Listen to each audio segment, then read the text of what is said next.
Timberwolves go 4-0 and sweep the season series against the Memphis Grizzlies for the first time since the 1999-2000 season. Have been beaten up by this Grizzlies team historically, recently in the playoffs, and it feels glorious to get all 4 wins in a season against them, but it also feels just unfair. This Grizzlies team is 20-39 after the loss against us. We moved to 42-17, staying atop the Western Conference. But they are the most injury-riddled team that I feel like I've ever seen. It's kind of equivalent to if the Wolves had their best player as Rudy Gobert and their second best player remaining is Nickeil Alexander-Walker. That's kind of what the Grizzlies are working with right now with how injured their roster is. It's insane. And they are the lowest scoring team in the NBA right now. They'd have 101 points in this game.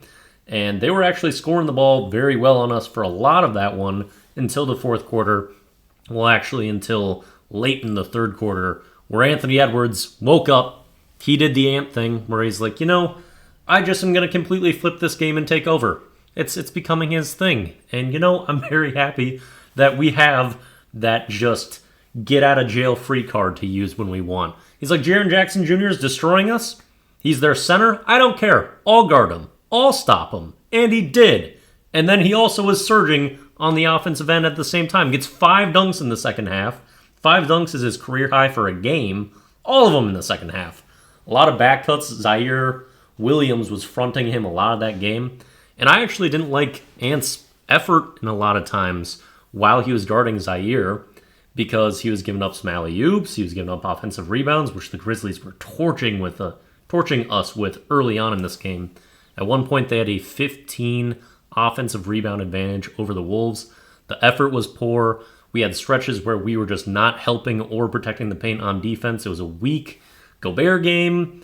Conley game he was just kind of out of it too. Karl Anthony Towns comes back pretty lazy on the passing. 4 turnovers in the first half, just not really locked in, although he was hitting threes to start the game. And I want to commend him for his defensive rebounding in the second half. He really stepped up and was really physical, strong, grabbing those boards in the second half, which we needed with how lopsided that rebounding battle was getting. But there was a lot of people that weren't really stepping up for most of this game. I was pretty annoyed with our performance for a while. It was a back-to-back for us, second night, but both of those were at home. Previous game was against the lowly Spurs. And we did get a couple people that stepped up all night long, though. I mentioned that Nickeil would be our second-best player if we were as injured as the Grizzlies. And he was fantastic in this one. Gets just 1 made 3 in this one after going 0 for back-to-back games.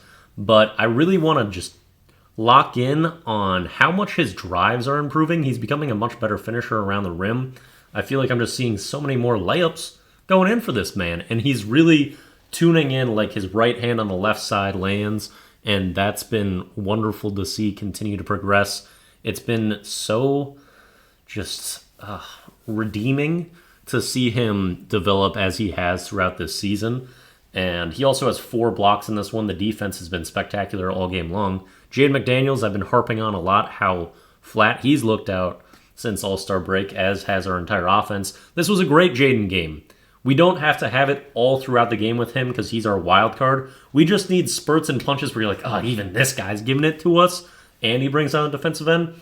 And he had some really great plays. He has the dunk over Jaren Jackson Jr. and a layup over him, challenging him at the rim. I love when he tries to dunk on people or just make really athletic plays around the rim because he has such height and athleticism. I wish he did that more, but he kind of likes to settle for a lot of mid-range jumpers, which he does have good touch with, or just kind of get off the ball when he doesn't have something he's super comfortable with at this point.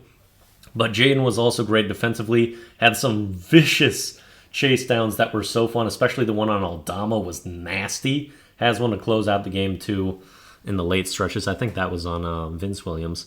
And then also he was just rear view contesting so well. He gets beat on the pick and roll and he's just got his hand hovering behind, so you can't take an easy floater, can't go into a pull-up unless you get contact into him well enough, but he kind of prevented that from happening. And the Jaden game was great. Naz Reid too. 4 first half threes. He's just making so many great plays out there. And the Naz nights are the best nights. He's so good at home, too. The building just loves him so much that he's really stepping up his game when he's there. We only got 4 JMac minutes, which I wish we would have had more. Our offense was pretty stagnant through a lot of this one again, but I thought the ball moved really well when he was in there. And he also drained another triple no hesitation, 1 of 2 on threes in this one. And I wish he would have got a little bit more minutes. But we're giving a lot of Monte minutes out here. A lot with the starters as well, and some closing minutes. And I think we were trying to rest guys a little bit too. Like Gobert didn't really close the game. And that was even when Nas got into some foul trouble too. We just didn't go back to him. So it was kind of a funky one, ugly win overall, but we'll take it. Important to get these dubs that we need, especially with Oklahoma City just really chomping at our heels trying to take the 1 seed from us. So that's what we got. Next game is Friday against the Kings, whom they're looking good again, but they've been an interesting matchup this season for us. I'm really worried about the speed of De'Aaron Fox and speed against our defense in general. We'll see how we adjust to that. Also, Sabonis always just smacks us in the mouth. So we'll see how that goes. See you then.